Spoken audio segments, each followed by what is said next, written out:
எப்படி இருந்தனா எப்படி ஆயிட்டேன். 2003ல ஐஸ்னு ஒரு தமிழ் திரைப்படம் ரிலீஸ் ஆச்சு. இந்த தமிழ்ல புதுமுகங்கள்லாம் போட்டு எடுத்தாங்க. படம் சரியா போல. ஆனா காமெடி ட்ராக் என்னவோ நல்லா இருக்கும். மறைந்த சில்ல கலைவாணர் விவேக் அதுல ஒரு சினிமா ஆர்டிஸ்டா வருவாரு. மறைந்த பிரபல டைரக்டர் அண்ட் ஆக்டர் மனோபாலா அதுல டைரக்டராகவே வருவாரு.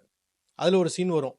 எப்படி இருந்தனா எப்படி ஆயிட்டேன் அப்படின்னு ஒரு வசனத்தை நடிச்சு காட்டணும். விவேக் பல விதத்துல நடிச்சு காட்டி அந்த காட்சி ரொம்ப பேசப்பட்டது. அதுவே நம்ம நாளடைவில் நம்ம தினமும் யூஸ் பண்ற லெவலுக்கு போயிடுச்சுன்னா பாத்துங்களேன். இந்த பதிவுல எப்படி இருந்தனா இப்படி ஆயிட்டேன் அப்படின்னு ரெண்டு பெரிய திரைப்பட பிரபலங்களுக்கு எப்படி இது அப்ளை ஆகும் அப்படிங்கிறத பார்க்கலாம். முதல்ல நம்ம சண்டை கோழி விஷால் அவரை தான் பார்க்க போறோம். மதகஜராஜான்னு ஒரு படம் பொங்கல் ரிலீஸ்ல வருது. 10-12 வருஷமா ரிலீஸே பண்ண முடியாம உடப்புல போட்டு வச்சிருந்த படம் இப்ப ரிலீஸ் ஆகுது. அந்த படத்தோட டைரக்டர் சுந்தர் சி. அவர் ஏற்பாடு பண்ணியிருந்த ப்ரமோஷன்ல கலந்துக்க நடிகர் விஷால் வந்திருந்தாரு. அந்த காணொலியை பார்க்கும்போது நமக்கு ரியாக்ஷன் பயங்கர ஷாக். எப்படி இருந்த ஆள் இப்படி ஆயிட்டாரே.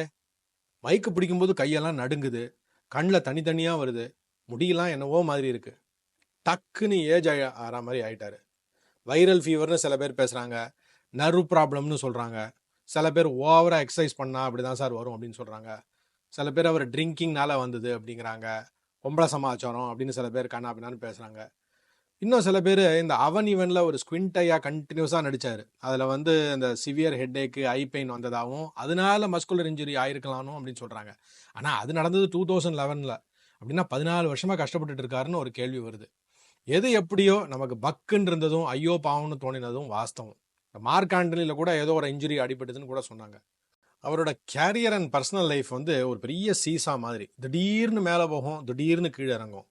கட்டு மஸ்தான உடம்பு, ஃபைட் சீக்வன்ஸ் எல்லாமே சூப்பராக பண்ணுவார். எத்தனை ஹிட் படங்கள் கொடுத்தாரோ அத்தனைக்கு ஃபெயிலியர்ஸும் கூட இருந்திருக்கு. செல்லமே, சண்டைக்கோழி, திமிரு, தாமிரபரணி, பாண்டி நாடு, இரும்பு திரை, துப்பறிவாளன், அப்புறம் ரீசெண்டாக மார்க் ஆண்டனி அப்படின்னு நிறைய சக்ஸஸ் பார்த்துருந்தாரு. கலைமாமணி அவார்டு, அவன் இவனுக்கு கூட பெஸ்ட் ஆக்டர் அவார்டு. ஆனால் அதுக்கு ஏற்ற மாதிரி நிறைய பகையும் சம்பாதிச்சிருக்காரு. இந்த 2015ல் ராதா ரவி சரத்குமார் தலைமையை ஃபைட் பண்ணி ஜெனரல் செக்ரட்டரி ஆனார் நடிகர் சங்கத்துக்கு. இந்த சிவாஜி சார் பேரில் பில்டிங் கட்டின பிறகு தான் கல்யாணம் அப்படின்னு வேற சபதம் பண்ணார். ஆனால் இன்ன வரைக்கும் அவர் கல்யாணமே பண்ணிக்கல. அப்புறம் இந்த தமிழ் ஃபிலிம் ப்ரொடியூசர்ஸ் கவுன்சில்லேருந்து வெளியேற்றப்பட்டு அப்புறம் அதே கவுன்சிலுக்கு ப்ரொடியூசராக ஹெட்டாக 2017ல் தேர்ந்தெடுக்கப்பட்டார். ஆன்லைன் பைரசியை ஒழிச்சே தீர்வேன்லாம் அறிக்கை விட்டார். 2018ல் அதே ப்ரொடியூசர் கவுன்சில் பில்டிங் பூட்டை உடைச்சதுக்கு அரெஸ்ட் ஆனார். அப்புறம் ஆர்கே நகர் தொகுதியில் பை எலெக்ஷனில் நிற்பேன்னு அதை பெருசாக சொல்லி கடைசியில் ஒரு நாமினேஷன் ரிஜெக்ட் ஆயிடுச்சு. துப்பறிவாளன் 2ல் டைரக்டர் மிஷ்கினோட முதல்ல பார்ட்னர் பண்ணி அப்புறம் 2 விட்டு பிரிஞ்சுட்டாங்க. படம் அப்படியே கிடக்கு.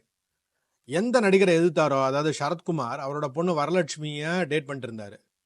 சரத்குமார் என்ன நினைச்சாரு, ஆள் நல்லா தான் இருக்கான், ஆனால் இவனை நம்ப முடியாது அப்படின்னு வரலட்சுமியை பம்பாய் பக்கமாக கட்டி கொடுத்து பேக் பண்ணி அமிச்சிட்டாரு. இப்போ சமீபத்தில் உதயநிதி துணை முதலமைச்சர்கிட்ட இருந்த ஃப்ரெண்ட்ஷிப்பை கெடுத்துக்கிற மாதிரி ஒரு அறிவிப்பை அந்த சென்னையில் மழையெல்லாம் வந்தபோது எல்லாரும் தவிச்சிட்டு இருக்கும்போது அனௌன்ஸ் பண்ணிட்டாரு. ஸோ அவங்க 2 பேருக்கு நட்பு வேற முறிஞ்சு போச்சு. இதுக்கு நடுவில் உடம்பு இஷ்யூ வேற. எப்படி இருந்தனா இப்படி ஆயிட்டேனே அப்படிங்கிறது இவருக்கு மிகவும் பொருந்தும். அவருக்கு பிடிச்ச ஒரு டார்லிங் வரலட்சுமி டாடா காட்டிட்டு போக, இன்னொரு டார்லிங் அவர் செல்லமா கூப்பிடுற குஷ்பு.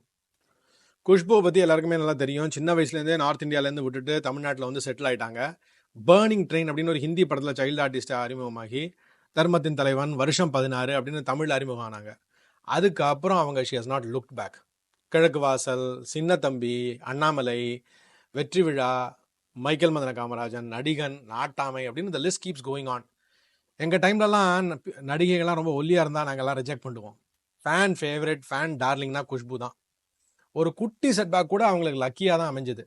சின்ன தம்பியில் எல்லாரும் அவங்களுக்கு பிரபுக்கும் அவங்களுக்கும் தான் கல்யாணம் நடக்க போகுது அப்படின்னு எல்லாரும் நினைக்கும் போது டமால்னு சுந்தர் சியை கல்யாணம் பண்ணிட்டு நின்னாங்க. அப்போ சிலருக்கு இவங்க என்ன பண்ணுறாங்க அப்படின்னு கூட யோசிச்சாங்க, நான் உள்பட. ஆனால் ஏற்கனவே கல்யாணம் ஆன ஆளோட பேகேஜ் வேணாம் அப்படின்னு கரெக்டாக லைஃப் பார்ட்னரை சூஸ் பண்ணிட்டாங்க. இப்போ 25 years of married life. Ordinary பீப்புளுக்கே அந்த 25 இயர்ஸுங்கிறது ரொம்ப ஜாஸ்தி பாஸ். அப்படி நினச்சி பார்க்கும்போது ஆக்டர்ஸுக்கு அது ரொம்ப ரொம்ப கஷ்டம். இதை பற்றி தான் நம்ம மாங்கல்யம் தந்து நானேனா அப்படின்னு ஒரு காணொளி பதிவு பண்ணியிருக்கோம். அதை எப்போ முடியுதோ போய் பாருங்கள் நம்ம சேனலில். 185 ஃபிலிம்ஸ், ஹிந்தி, தமிழ், தெலுங்கு தவிர டிவி சீரியல்ஸ். இது போதாதுன்னு பாலிடிக்ஸ் வேறு.